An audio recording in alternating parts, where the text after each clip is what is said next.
హరే కృష్ణ అందరికీ స్వాగతం. మన శ్రీకృష్ణ కథాసుధలోకి ముందుగా ప్రభుపదుల వారికి ప్రణామాలు చెప్తూ మనం మొదలు పెట్టుకుందాం. ఓం అజ్ఞానతిమిరాంధస్య జ్ఞానాంజనశలాకయా చక్షురున్మీలితం యేన తస్మై శ్రీగురవే నమః. శ్రీచైతన్యమనోభీష్టం స్థాపితం యేన భూతలే స్వయం రూపా కదా మह्यं దదాతి స్వపదాంతికం.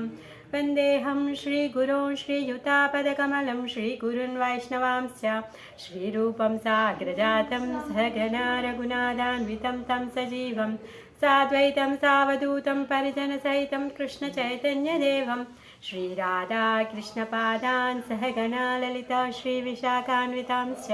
हे कृष्ण करुणा सिंधु दीनबंधो जगत्पते गोपेश गोपिका कांता राधा कांत नमोस्तुते. तप्त कांचन गौरांगी राधे वृंदावनेश्वरी वृषभानुसुते देवी प्रणमामि हरिप्रिये. वाञ्छाकल्पतरुभ्यश्च कृपा सिन्धुभ्य एव च पतितानां पावनेभ्यो वैष्णवेभ्यो नमो नमः. नमो विष्णुपादाय कृष्णप्रेष्ठाय भूतले श्रीमते भक्तिवेदान्ता स्वामिनिति नामिने. नमस्ते सारस्वते देवे गौरवाणी प्रचारिणे निर्विशेषा शून्यवादी पाश्चात्यदेशतारिणे.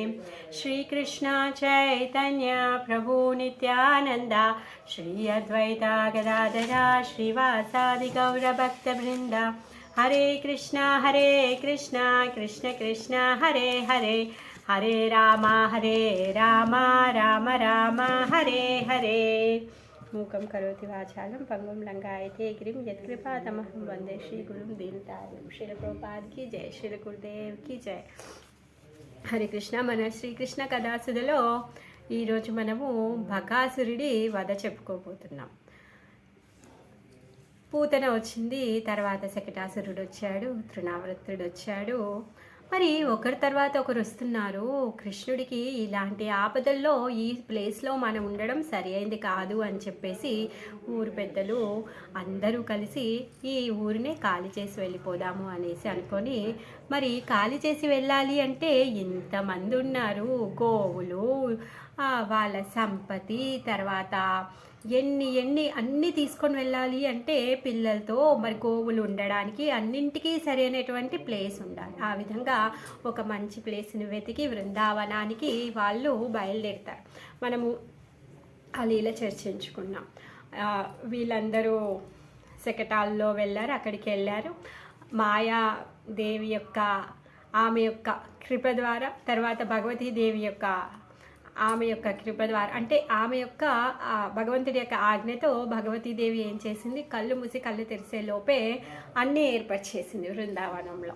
నందభవనము, వాళ్ళు ఆడుకోవడానికి పచ్చిక మైదానము, ఆవులు తాగడానికి సెలయేళ్ళు, తర్వాత చిన్న చిన్న నీటి గుంటలు అన్నీ కూడా ఏర్పాటు చేసింది. అక్కడ ప్రతి ఒక్కటి కూడా పరమ అద్భుతంగా పరమ ఐశ్వర్యంతో ఉన్నాయన్నమాట. ఆ విధంగా అన్నీ ఏర్పరిచాయి, అన్నీ అవుతున్నాయి. కృష్ణుడు ఏదో ఒక లీల చేస్తూనే ఉంటాడు. ఆయన ఊరుకోడు. ఆయన ఏంటి, లీలా విగ్రహ స్వరూపం. ఎప్పుడు ఏదో ఒకటి జరుగుతూనే ఉంటుంది. ఆయన లీలలు చూసి బృందావన వాసులు చాలా మురిసిపోతున్నారు. అమ్మ యశోద నందమహారాజు యొక్క ఆనందానికి హద్దులే లేవు. అలాంటి చిన్ని కృష్ణుడు ఇప్పుడు ఏమనుకుంటున్నాడు అంటే, చాలు ఇంట్లో ఉన్నాననుకో ఈ రాక్షసులు ఒకరి తర్వాత ఒకరు వస్తూనే ఉంటారు, రోజు ఎవరినో ఒకరిని చంపడంతో మళ్ళీ అమ్మ భయపడుతుంది. ఇప్పుడే ఆల్రెడీ గోకులం నుంచి షిఫ్ట్ అయిపోయి బృందావనానికి వచ్చాము. మళ్ళీ ఇంకా ఎందుకు వెళ్ళాలి, అక్కడ శ్రీమతి రాధారాణి కూడా ఉంది, అందుకని చెప్పేసి అడవికి వెళ్ళిపోవాలి. అక్కడ ఎవరు వచ్చినా ఏం చేసినా కానీ అమ్మ భయపడదు కాబట్టి అనేసి అనుకుంటాడనమాట. అలా అనుకొని ఏం చేస్తాడు అంటే, నేను ఆవులోని 1 సెకండ్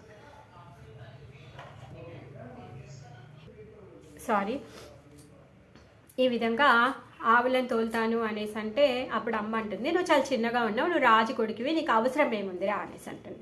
అప్పుడు తండ్రి ఏమంటాడంటే, లేదు నువ్వు వత్సాలను తీసుకెళ్ళు అనేసి చెప్తాడనమాట. వత్సాలను తీసుకెళ్ళు అని చెప్తే అప్పుడు ఈయనకి ట్రైనింగ్ ఇచ్చి నేను వత్సాలను తీసుకొని ఉపవనానికి వెళ్తున్నారు. ఇప్పుడే అడవికి వెళ్ళడం లేదు, వనంలోకి మధ్యలో కూడా వెళ్ళలేదు, ఓన్లీ ఉపవనం వరకు వెళ్తున్నారు. ఉపవనం దగ్గరికి వెళ్ళి ఏం చేస్తారు, వీళ్ళు ప్రతిరోజు బ్రేక్ఫాస్ట్ కూడా ప్యాక్ చేసుకొని వెళ్ళిపోతారు. వాళ్ళేమి బ్రేక్ఫాస్ట్ తిని లంచ్ ప్యాక్ చేసుకొని వెళ్ళారు, ఎందుకంటే వాళ్ళు పొద్దున్న లేవగానే ఇంకా పరుగులు తీయాలి, అక్కడికి వెళ్ళి ఆడుకోవాలి. ఏది చూస్తే అది, ఏది కనిపిస్తే దాన్ని ఇమిటేట్ చేయడము, శబ్దాలు చేయడము, కోతి కొమ్మచ్చి ఆడుకోవడము, తర్వాత రుమాలాట ఆడుకోవడము, వాళ్ళు ఇష్టం ఆడుతూనే ఉంటారనమాట. ఆ విధంగా ప్రతిరోజు ఆటలు సాగుతూనే ఉంటాయి. సుఖదేవ గోస్వామి పరీక్షిత్ మహారాజుకి గంగా తటంలో కొంతమంది అసురులని సంహరించేది మాత్రమే చెప్పారనమాట. మేబీ పరీక్షిత్ మహారాజు దగ్గర చాలా తక్కువ సమయం ఉండడంతో కొంతమంది గురించి చెప్పిండొచ్చు. విశ్వనాథ చక్రవర్తి ఠాకూర్ల వారు ఏమంటున్నారంటే, ప్రతిరోజు కృష్ణుడు బ్రేక్ఫాస్ట్కి అండ్ లంచ్కి ముందు ఎవరినో ఒకరిని సంహరించేవాడంట.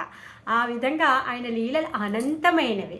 అలాంటి అనంతమైన లీలలు భగవంతుడు నిత్యం చేస్తూనే ఉంటాడు. అప్పుడే కాదు, ఇప్పుడు కూడా నిత్యం చేస్తూనే ఉంటాడు. ఎన్నో భువన భాండాలు ఉన్నాయి. ఆ ఎన్నో విశ్వాల్లో, ఎన్నో భువన భాండాల్లో కృష్ణుడు ఎక్కడో ఒక దగ్గర ఏదో ఒక లీల చేస్తూనే ఉంటాడు. మనం కలియుగంలో ఉన్నాం, కానీ వేరే కాడ ద్వాపరం అయి ఉండొచ్చు, లేకపోతే త్రేత అయి ఉండొచ్చు. ఆ విధంగా భగవంతుడు అవతారం తీసుకొని తను రకరకాల లీలలు తను చేస్తూనే ఉంటాడనమాట. వత్సాసురుడు వచ్చాడు, వత్సాసురుడిని చంపేశాడు. చంపిన తర్వాత ఇంకో రోజు మళ్ళీ వెళ్ళారనమాట, ఉపవనానికి వెళ్ళారు, వత్సాలను తీసుకొని వెళ్ళారు. అక్కడున్న నీటి కుంటలో ఫస్ట్ ఆవులకి నీళ్లు తాపించారంట. ఆడుతూ ఉన్నారు, తిరుగుతూ ఉన్నారు, అలసిపోయే దాహం వేసింది. ఆ వత్సాలకు అన్నింటికి కూడా ఆ నీటి కుండలో నీళ్ళు తాపించారు. నీళ్ళు తాపించిన తర్వాత ఈ పిల్లలందరూ కూడా కృష్ణ, బలరాము, స్తోక, విశాల్, భద్ర, సుబల, శ్రీదామాస్ వీళ్ళందరూ కూడా ఆవులు తాగిన తర్వాత అదే నీటి కుంటలో నీళ్ళు తాగేశారు. అయిపోయింది, బాగుంది. అంతలోకే వీళ్ళందరూ నీళ్లు తాగి వెనుకకి తిరిగి చూసేలోపు అక్కడ ఒక పెద్ద పర్వతం లాంటి ఆకారం ఉందంట. ఏంటి అంటే అది ఒక పక్షిలాగా అలా కనిపిస్తుంది అనమాట. చూడ్డానికి ఎంత పెద్దగా ఉంది అంటే పర్వతమే విరిగి పడిపోయి ఒక భాగం పడిపోయిందేమో అన్నట్టుగా ఉందంట. దాన్ని చూసి వీళ్ళందరూ ఆశ్చర్యపడే లోపే అదేం చేసింది అంటే కృష్ణుని పట్టుకొని మింగేసింది. మింగేసేసరికి కృష్ణుడు అలా మింగివేయపడ్డాడు అని మరుక్షణం వాళ్ళ హృదయంలోకి వెళ్ళే లోపే అందరూ పడిపోయారంట, మూర్చొచ్చి పడిపోయారు. ఎందుకు అంటే ప్రతి ఒక్కరి యొక్క ప్రాణం ఎవరు? శ్రీకృష్ణుడు. అలాంటి శ్రీకృష్ణుడిని ఇప్పుడు ఈ విచిత్రమైన ఆకారం అదేంటి అంటే బక అంటే కొంగ అనమాట. ఆ కొంగ నోరు తెరుచుకొని ఇలా ఉంది. కృష్ణుడు అసలు వీళ్ళు నీళ్ళు తాగి జస్ట్ చూసేలోపే కృష్ణుడు టక్కుమని మింగేసింది. అది చూసి వీళ్ళు కథం ఇంకా మూర్ఛపోయారు. మరి అలాంటి స్థితిలో ఎలా కృష్ణుడినేమో మింగేసింది, పిల్లలందరూ మూర్ఛపోయారు. బలరాముడు అక్కడే ఉన్నాడు. బలరాముడు ఎలా మూర్ఛపోయాడండి? కృష్ణుడి గురించి తెలీదా ఏంటి బలరాముడికి? బలరాముడికి కృష్ణుడి యొక్క పరాక్రమం గురించి తెలీదా? ఆయన లీలలు చేస్తాడు, సర్వంతర్యామి తనే అని చెప్పి తెలీదా? తెలుసు, కానీ తను భగవంతుడి పట్ల ఉన్నటువంటి స్నేహం ఎలా ఉప్పొంగిపోతుంది అంటే ఆ క్షణంకి తను కూడా మూర్ఛపోయాడంట. ఒకసారి రుక్మిణి కళ్యాణం అప్పుడు రుక్మిణీదేవిని ఎత్తుకొని వచ్చేటప్పుడు కూడా ఆ రుక్మిణి తరఫున ఉన్న వాళ్ళందరూ కూడా కృష్ణుడిపై అటాక్ చేయడానికి వచ్చినప్పుడు రుక్మిణీదేవి కూడా కళ్ళు తిరిగి పడిపోతుందంట. అంటే ఆమెకు తెలుసు కృష్ణుడు ఎంత పరాక్రమవంతుడో, అసలు అందరినీ ఎదిరించి తను తీసుకెళ్తాడని తెలుసు. కానీ ఆ క్షణంలో కృష్ణుడి మీద ఉన్నటువంటి ఆ అనురాగము, మమకారము, ఆ ఆప్యాయత వల్ల తను అలా పడిపోయిందనమాట. ఇప్పుడు బలరాముడు కూడా అలానే పడిపోయాడనమాట. మరి అలా పడిపోగానే ఏమైంది అంటే ఆ కొంగకి నోట్లో అగ్నిగుండం పెట్టుకున్నట్టుగా ఉందంట. కృష్ణుడు నవనీత లావణ్యంతో ఉన్నటువంటి అంగాలు కలిగిన వాడు, ఎంత సుకుమారమైన వాడు అంటే అలాంటి వాడు ఆ కొంగకి మాత్రము అగ్నిపర్వతం లాగా అయిపోయాడనమాట. అదేం చేసిందంటే గట్టిగా పట్టేసింది కదా, పట్టేసి నోట్లో పెట్టుకొని మింగడానికి ట్రై చేస్తుంది అనమాట. ట్రై చేస్తుంటే మింగు పడడం కాదు కదా, అసలు అది ఆ వేదనను తట్టుకోలేకపోతుంది అనమాట. ఆ ఎర్రమిరపకాయల కారం నోట్లో పెట్టుకుంటే ఎంత మండుతుందో ఇప్పుడు కృష్ణుని మింగితే ఆ విధంగా దానికి మండుతుంది అనమాట. అప్పుడు ఏం చేయాలి, అది మింగలేదు అట్లా అని చెప్పేసి ఓ అని చెప్పేసి తూ అనేసి ఊస్తుంది అనమాట. కృష్ణుడిని ఎంత గబక్కుమని మింగిందో అంత గబక్కుమ ఇప్పుడు కక్కేసింది అనమాట. కృష్ణుడు బయట పడగానే అది ఏమనుకుంటుంది అంటే, ఇప్పుడు నేను వీడిని మింగలేకపోతున్నాను కానీ వీడిని పొడిచి చంపేస్తా అనేసి అనుకుంటుంది అనమాట. మరి ఈ బకాసురుడు ఎవడు అంటే, ఈ బకాసురుడు హయగ్రీవ కొడుకు అనమాట. అంటే హయగ్రీవ అనే ఒక అతని కొడుకు. హయగ్రీవ కొడుకు, వీడి పేరు ఉత్కల. ఈ ఉత్కల వీడేంటి అంటే చాలా అసుర ప్రవృత్తి కలిగిన వాడనమాట. రావణాసురుడు ఏ విధంగా అయితే ముల్లోకాలని జయింపచేసి ముల్లోకాలకు ఆధిపత్యాన్ని ఏ విధంగా అయితే స్వీకరించాడో ఆ విధంగా ఈ ఉత్కల ఏం చేశాడు అంటే మొత్తము ముల్లోకాలని జయించి 100 దేవతా సంవత్సరాలు వాళ్ళ మీద రాజ్యం ఏలాడంట. 100 దేవతా సంవత్సరాలు అంటే ఏంటి, వాళ్ళ యొక్క ఒక్క పూట మనకి 6 నెలలు. అలాంటి దేవతల యొక్క 100 సంవత్సరాలు ఆ విధంగా ముల్లోకాలని తను ఏలుకున్నాడనమాట. మరి అలాంటి వాడు ఏం చేశాడు అంటే ఇంద్రుడి యొక్క వజ్రాయుధాన్ని దొంగతనం చేశాడంట, వృత్తాసురుడితో గొడవపడ్డాడంట. చెయ్యని చెడ్డ పని లేదనమాట. ఆ విధంగా అన్ని చెడ్డ పనులు చేస్తూనే ఉండేవాడనమాట. వాడు చేస్తూ ఒకరోజు ఏం చేశాడు అంటే ఈ గంగాసాగరం దగ్గరకు వచ్చాడు. గంగాసాగర్ ఏదే మన కుంభమేళ అయింది, అక్కడికి వచ్చాడనమాట. ఆ కుంభమేళ జరిగిన ఆ గంగాసాగర్లో జాజిలి ఋషి యొక్క ఆశ్రమం ఉంది. అక్కడ ఎందుకంటే పరమ పవిత్రమైన స్థలం కదా, అక్కడ చాలామంది ఋషులు మునులు ఆశ్రమాలను ఏర్పరచుకొని వాళ్ళ తపస్సు నిత్య అగ్నిహోత్రాలు అన్నీ చేసుకునే వాళ్ళు అనమాట. మరి ఆ జాజిలి ముని ఆశ్రమం దగ్గర గంగ పారుతూ ఉంది. మరి వీడు ఏం చేశాడు, ఈ ఉత్కల అక్కడ కూర్చొని ఆడ గంగా నదిలో చేపలు వెళ్తూ ఉంటే ఆ చేపల్ని తీసుకొని డైరెక్ట్గా తింటున్నాడంట. అక్కడున్న మునుల గురించి ఎవరి గురించి పట్టించుకోవట్లేడు. అదే పనిగా ఆ చేపల్ని తింటున్నాడు అనమాట. ఆ పని వాడు చేసేది జాజిలి ముని చూశాడనమాట. వచ్చి చెప్తాడు, చాలా బుజ్జగించి చెప్తాడు, చూడు నువ్వేం చేస్తున్నావు, ఈ పని చేయకూడదు, నువ్వు ఇక్కడి నుంచి దూరంగా వెళ్ళిపో అని చెప్పి చాలా నెమ్మదిగా చెప్తాడనమాట. అయినా కానీ తను వినడనమాట. వినపోయేసరికి అప్పుడు అంటాడనమాట, అసలు నువ్వు వీటిని ఎలా తినాలనుకుంటున్నావు, వీటిని ఎందుకు చంపుతున్నావు, ఇది మంచి పద్ధతి కాదు అని చెప్పేసి కొంచెం మందలించడానికి ట్రై చేస్తాడు. అయినా కానీ ముని యొక్క మాటల్ని పట్టించుకోవడం అనమాట. ఇంతలోకే మునికి కోపం వచ్చేస్తుంది అనమాట. కోపం వచ్చి తను ఏం చేస్తాడు అంటే, నువ్వు చేపలను తింటున్నావు కదా, అందుకే నువ్వు కొంగవైపో అని చెప్పి శపించేస్తాడనమాట. మరి అంత పెద్ద భారీ కాయం కలిగిన అటువంటి వాడు కాబట్టి అలాంటి పెద్ద కొంగ రూపాన్ని తను తీసుకుంటున్నాడు అనమాట అసురుడు. ఆ విధంగా అఘాసురుడు అయ్యాడనమాట. మరి ఈ అఘాసురుడు ఎవరికి అన్న అంటే మన పూతన మేడంకి అన్న అనమాట. వీడి తర్వాత వచ్చే బకాసురుడు కూడా ఇంకొక అన్న. ఈ బక అగ తర్వాత ఈ పూతన, ఈ ముగ్గురు కలిపి అన్న చెల్లెళ్ళు అనమాట. వీళ్ళు మొత్తం ఒక ఫ్యామిలీ వాళ్ళు. పాపం చెల్లె చనిపోయింది కదా అని చెప్పి అన్న ప్రతీకారం తీసుకుంటాడు. మళ్ళీ తమ్ముడు పోయాడు కదా అని మళ్ళీ వాడికి అన్న వచ్చి ప్రతీకారం తీసుకుందామని అనుకుంటారు. కాకపోతే వాళ్ళ పప్పులేవి ఉడకవన్నమాట. మరి ఈ జాజిలిముని తనని శపించాడు కదా, శపించి నువ్వు చేపల్ని తింటున్నావు కాబట్టి నువ్వు కొంగవైపో అనేసి అంటాడనమాట. ఎంత గొప్ప ఆధిపత్యాన్ని స్వీకరించాడు తను. ముల్లోకాలను జయించాడు, ముల్లోకాల్లో రాజ్యం వెళ్తున్నాడు. అలాంటి గొప్ప స్థితి నుంచి కూడా ఏమైపోయాడు, సాధు పురుషుడి పట్ల చేసినటువంటి అపరాధము, సాధు పురుషుడు చెప్పినటువంటి మాట వినకపోయేసరికి ఏమైపోయింది, మొత్తం అంతా శూన్యమైపోయింది. ఎంత కష్టపడి ఎంతమందిని హింసించి ఎంతమందిని వేధించి ఇంత రాజ్యాన్ని కూడబట్టి లాస్ట్కి ఒక సాధువు దగ్గరికి వచ్చి అమర్యాదగా ప్రవర్తించడం వల్ల మొత్తం శూన్యమైపోయింది అనమాట. ఆ విధంగా అపరాధం అనేది క్షణంలో అంతా శూన్యం చేస్తుంది. అందుకే పెద్దవాళ్ళ మాటలు వినాలి. ఒకవేళ వినకపోతే ఏమవుతుంది, దాన్ని అపరాధం అవుతుంది అనమాట. దానివల్ల ఐశ్వర్యం, యశస్సు, ఆయుస్సు అన్నీ కూడా క్షీణించిపోతాయన్నమాట. ఇంకా ఆయన జీవితంలో చేసినటువంటి ఏవైతే పుణ్యాలు ఉన్నాయో ఆ పుణ్య ఫలాలు కూడా పోతాయి. ఎక్కడైతే ఆశీర్వాదాలు పొందాడో, మరి ఎలాంటి వరాలు తను పొందాడో అవన్నీ కూడా నశించిపోతాయి అన్నమాట. ఇప్పుడు వాడి పని అంతే అయ్యింది. 100 దేవతా సంవత్సరాల నుంచి ముల్లోకాలను ఏలుకుంటున్నాడు. ఆ చెడ్డ పని చెప్పాడు తను, ఇక్కడ నువ్వు చేయకూడదు, నువ్వు ఇక్కడి నుంచి దూరం వెళ్ళు అని మందలించి చెప్పాడు. విన్నాడా? వినలేదు. దానికి కానీ కొంగ అయిపోయాడు అనమాట. ఇప్పుడు తనకి బుద్ధి వచ్చింది.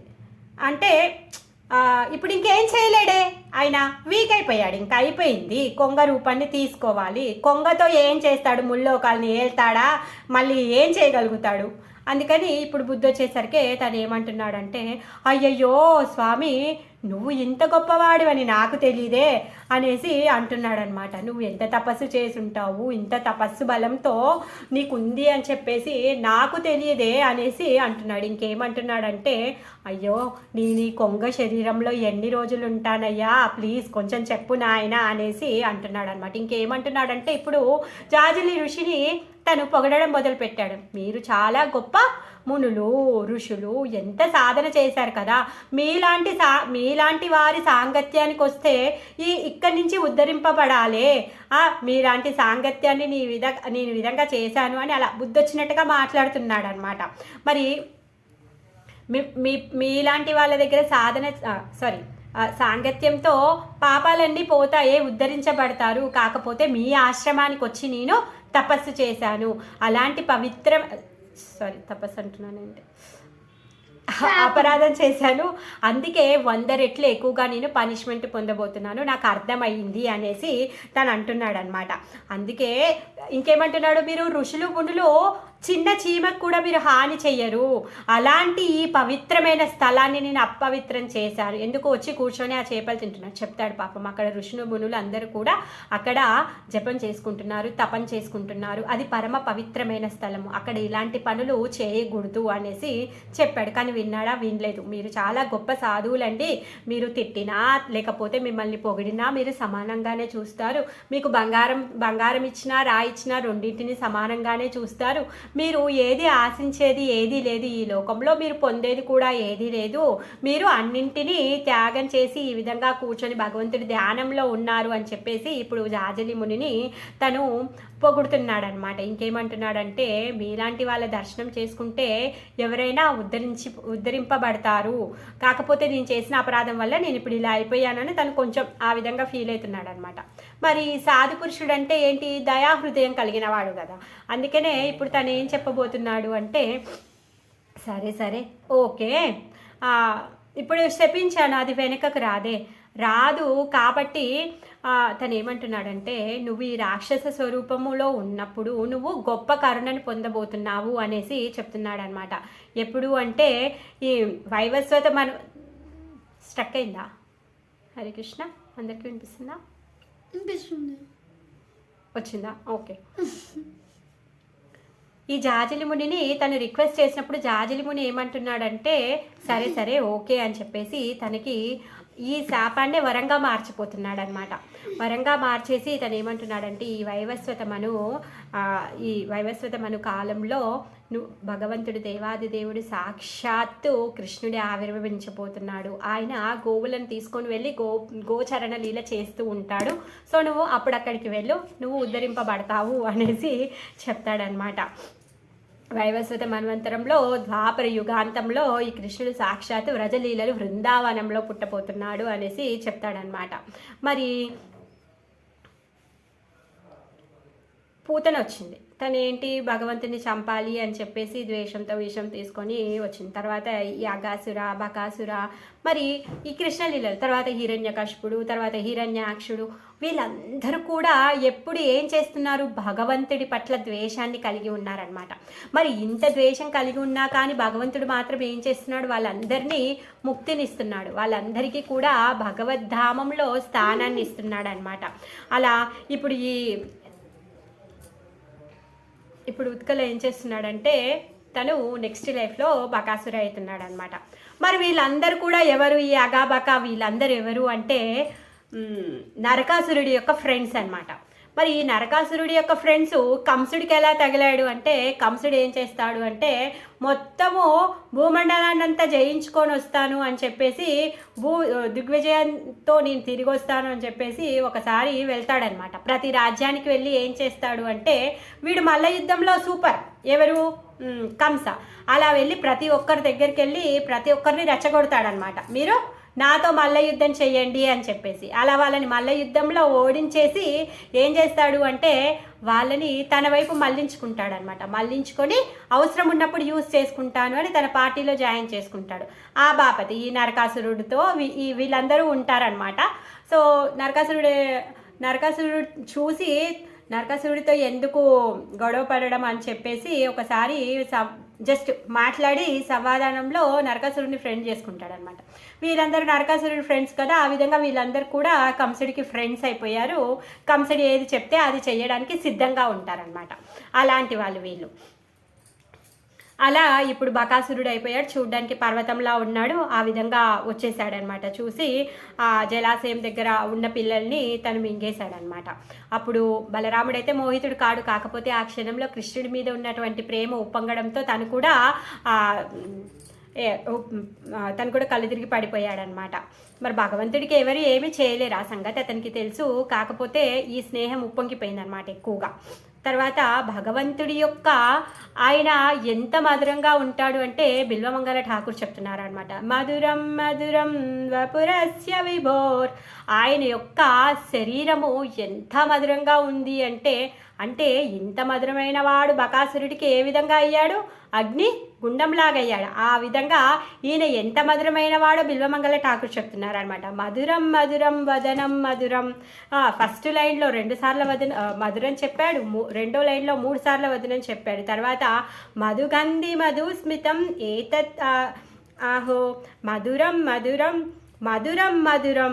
ఈ విధంగా కృష్ణుడు చాలా అతి మధురమైన వాడు అని చెప్తున్నాడు. ఎందుకు? భగవంతుడి యొక్క శరీరం ఏంటిది? సచ్చితానంద విగ్రహం అనమాట. ఇంకెలా ఉంటాడు? నీలమేఘ శ్యాముడు. తర్వాత ఆయన శరీరంలో నుంచి ఏమొస్తుంది అంటే ఒక సుగంధమైన వాసన వస్తుంది అనమాట. మనము కస్తూరి వాసన చూస్తేనే అట్రాక్ట్ అవుతాం, కానీ భగవంతుడి దగ్గర ఉన్నటువంటి వాసన ఏంటి అంటే ఆయన శరీరం నుంచి వచ్చేది ఆ సుగంధపూరితమైందనమాట. ఆయన ఎంత మృదువైన శరీర అంగాలను కలిగి ఉంటాడు అంటే అతి సౌందర్యం కలిగి ఉంటాడు, అతి లావణ్యంగా ఉంటాడనమాట. ప్రతి అంగము కూడా పార్ట్ కూడా చాలా పరమ అద్భుతంగా చాలా అందంగా ఉంటారనమాట. ఎలా ఉంటాడు అంటే కళ్ళు కమలాల్లాగా ఉంటాయి, తర్వాత ఉంగరాల చుట్టూ ఉంటుంది, తర్వాత కళ్ళల్లో ఎరుపుదనం ఉంటుంది ఆయన కళ్ళల్లో. మరి ఆ ఎరుపుదనం దేనికి చిహ్నము అంటే భగవంతుడి యొక్క కృపకి చిహ్నం.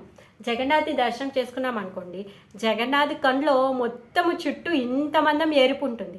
మరి ఏంటి అంటే జగన్నాథుడు ఆయన కళ్ళ నిండా ఆ కరుణని పెట్టుకొని మనందరి కోసం తను చూస్తూ ఉన్నాడు అనమాట. అలాంటి కరుణామయుడు అనమాట. ఆ విధంగా నమ పంకజనాభాయ నమ పంకజమాలినే నమ పంకజనేత్రాయ నమస్తే పంకజాంగ్రయే. ఆ విధంగా భగవంతుణ్ణి ప్రతి ఒక్క అంగాన్ని కూడా కమలంతో పోల్చారనమాట.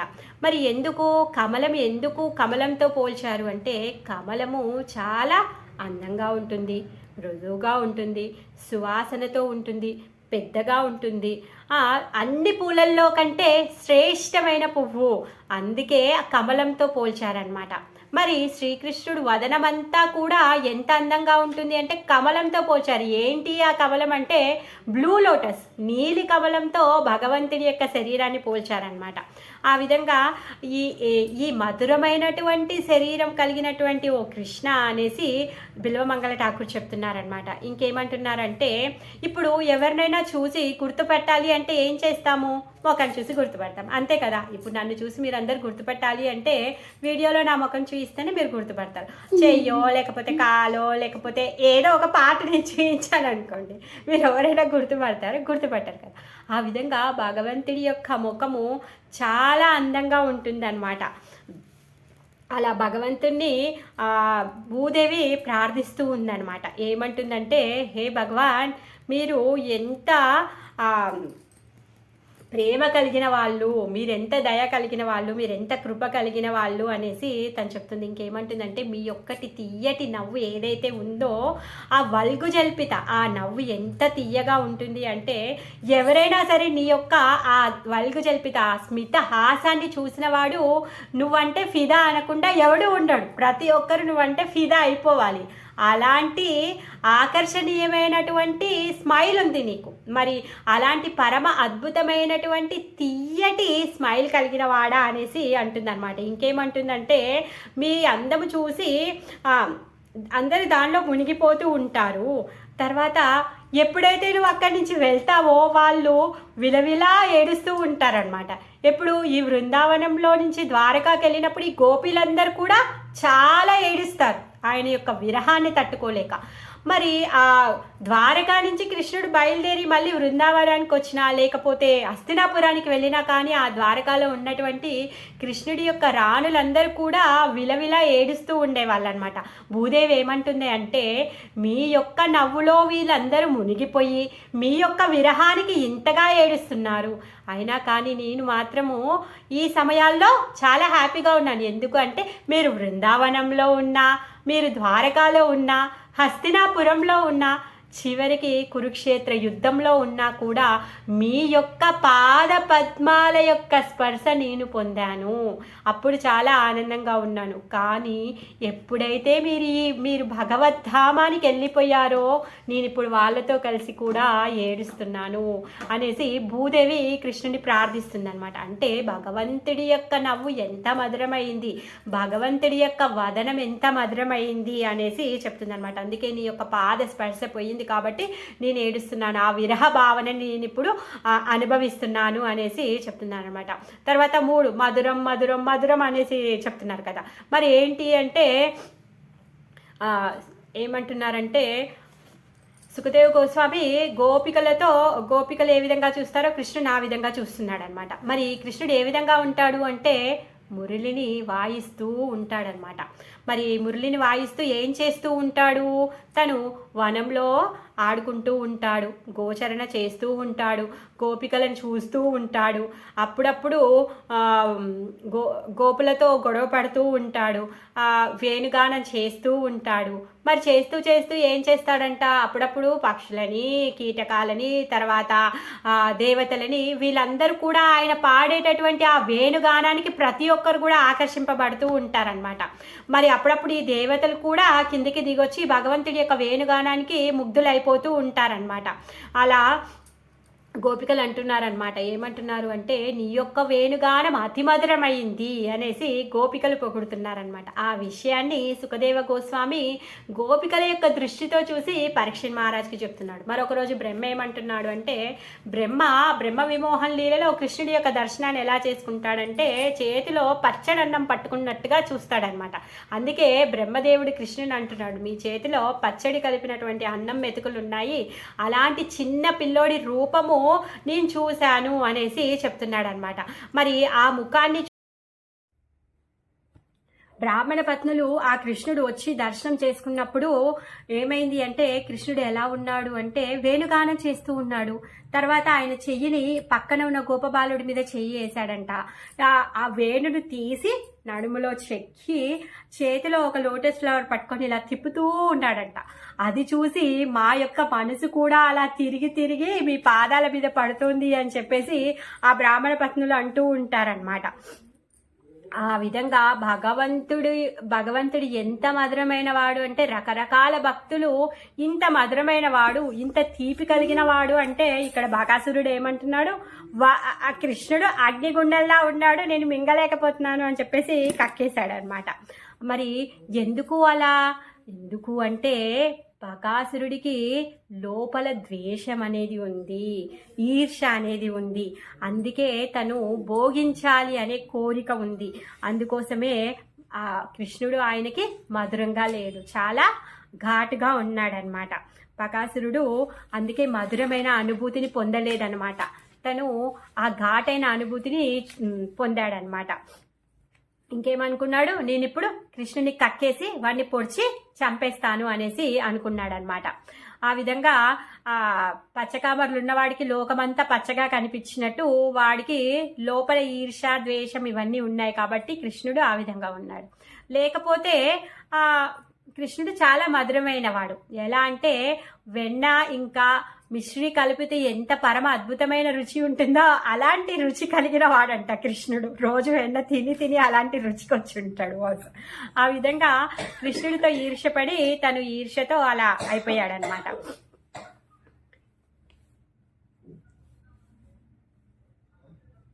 మరి భక్తులను ఇంకేమంటున్నారంటే ఇక్కడ ఆచార్యులు ఏం చెప్తున్నారంటే, ఎప్పుడైతే భక్తులు ఉంటారు కదా, భక్తులను చూసే కూడా వేరే వాళ్ళు ఈర్ష్య పడుతూ ఉంటారనమాట. ఇప్పుడు పక్కన ఎవరైనా ఉన్నారనుకోండి, వాళ్ళు ఏం చేస్తారు, వాళ్ళు భగవంతుడి పట్ల కూడా ఈర్ష్య ఉంటుంది, భక్తుల పట్ల కూడా ఈర్ష్య ఉంటుంది. వాళ్ళు ఏమనుకుంటారంటే భగవంతుడిని అయితే ఏం చేయలేం కాబట్టి భక్తులను ఏమైనా చేసేయచ్చు అని చెప్పేసి వాళ్ళ పట్ల ఈర్ష్య వలన వాళ్ళతో మిస్బిహేవింగ్ అలా చేస్తూ ఉంటారు. ఇప్పుడు ఈ బకాసురుడు ఏం చేస్తున్నాడంటే, పైలే భగవాన్ కొన్ని పట్లుంగా అని చెప్పేసి భగవంతుడిని అయితే పక్కకు జరుపుతాను అనేసి అనుకున్నాడు అనమాట. అయితే గర్గ సంహితలో ఈ సన్నివేశానికి ఒక చిన్న స్టోరీ ఉందన్నమాట. ఏంటి, ఈ పిల్లలందరూ మూర్ఛ పడిపోయారు కదా, కృష్ణుణ్ణి కక్కేశారు. మరి వీళ్ళందరూ మూర్ఛ పడిపోయేసరికి ఆ సమయానికి దేవతలందరూ వచ్చారంట. దేవతలందరూ వచ్చి కృష్ణుని మింగేసరికి, అయ్యా కృష్ణుని మింగేశాడే, ఎలా, అసలు ఏంటి ఇది అని చెప్పేసి అందరు బెంబేలు ఎత్తిపోయి మా వంతు సహాయం మేము చెయ్యాలి అని చెప్పేసి అందరూ పరుగు తీస్తూ వచ్చారంట. అలా వచ్చి ఏం చేస్తున్నారు అంటే, ఫస్ట్ ఇంద్రుడు వచ్చాడంట. ఈ ఇంద్రుడు వచ్చి తన వజ్రాయుధాన్ని తీసుకొని ఆ కొంగ తల మీద టపా టపా టపా టపా కొడతాడంట. కొడితే బకాసురుడు వాడికి ఏమీ అవ్వలే, లేచి కూర్చుంటాడనమాట. ఇంద్రుడు వెళ్ళిపోతాడు. తర్వాత బ్రహ్మ వస్తే బ్రహ్మ ఏం చేస్తాడు అంటే ఆ బ్రహ్మాయుధంతో కొడతాడంట. కొడితే కొంచెం సేపు మూర్చొచ్చి పడిపోతాడంట. అంతలోకి కృష్ణుడికి టైం వస్తుంది కదా, సో ఆయన ఇప్పుడు బకాసురుడిని ఏమైనా చేయగలుగుతాడు, ఆలోచించుకుంటాడు అనేసి వీళ్ళందరూ వీళ్ళ యొక్క చేయేస్తున్నారు అనమాట, భగవంతుడికి హెల్ప్ చేయాలి అని చెప్పేసి. తర్వాత శివుడు వస్తాడంట. శివుడు వచ్చి తన త్రిశూలంతో బకాసురుడి యొక్క రెక్కని కట్ చేస్తాడంట. అయినా కానీ బకాసురుడు వాడికి ఏమీ అవ్వలేదు, వాడు మంచిగానే ఉన్నాడనమాట. తర్వాత వాయుదేవుడు వస్తాడంట. వచ్చి ఇప్పుడు ఈ బకాసురుడిని నా యొక్క బలంతో ఎత్తేసి దూరంగా విసిరేస్తాను అనేసి అనుకుంటాడంట. పాపం వాయుదేవుడు వచ్చి విసుతానికి ప్రయత్నిస్తాడు కానీ ఎంత పెద్ద దూరంలో పడాడంట. అలానే బెదిరించేసరికి వాయుదేవుడు కూడా అక్కడి నుంచి వెళ్ళిపోతాడనమాట. తర్వాత కుబేరుడు వస్తాడనమాట. కుబేరుడు వచ్చి తన ఖడ్గాన్ని తీసుకొని వచ్చి, ఇందాక త్రిశూలంతో ఒక రెక్క కట్ అయిపోయింది కదా, ఇప్పుడు కుబేరుడు ఏం చేస్తాడంటే ఆయన ఖడ్గంతో ఇంకొక రెక్కను కట్ చేస్తాడనమాట. ఆయన వాడికి ఏం అవ్వలేదు, ఆడు మంచిగానే ఉన్నాడు. తర్వాత చంద్రుడు వస్తాడనమాట. చంద్రుడు వచ్చి తను ఏం చేస్తాడు అంటే, తన దగ్గర ఐస్ వెపన్ ఉంటుందన్నమాట. ఆ వెపన్ తీసుకొని తలపై బాగా కొడతాడనమాట. రాయితో కొడితే చిత్త కొట్టినట్టుగా ఎలా ఉంటుంది అలా తలని వేసి కొడతాడనమాట. కొడితే మూర్చపోయినట్టుగా పోతాడంట, కానీ మళ్ళీ లేచి కూర్చుంటాడనమాట. అగ్నిదేవుడు వస్తాడనమాట. ఇప్పుడు ఇలా కాదు, అసలు అగ్నితో వీని రెక్కలు కాల్చేద్దాము, కాల్చేస్తే ఇంకా వాడు లేవడు అనేసి అనుకుంటాడనమాట. ఏమీ అవ్వదంటే ఏదో చిన్నగా ఊరికి అక్కడిక్కడ నొప్పి తగిలినట్టుగా అవుతుంది, కానీ వాడు మళ్ళీ లేచి కూర్చుంటాడనమాట. మళ్ళీ వరుణుడు వస్తాడంట. వచ్చి తను ఏం చేస్తాడు అంటే, ఇలా కాదు, వర్ణపాసంతో వీని బంధించాలి, అప్పుడు లేవకుండా సప్పుడు చేయక బడుంటాడు అనేసి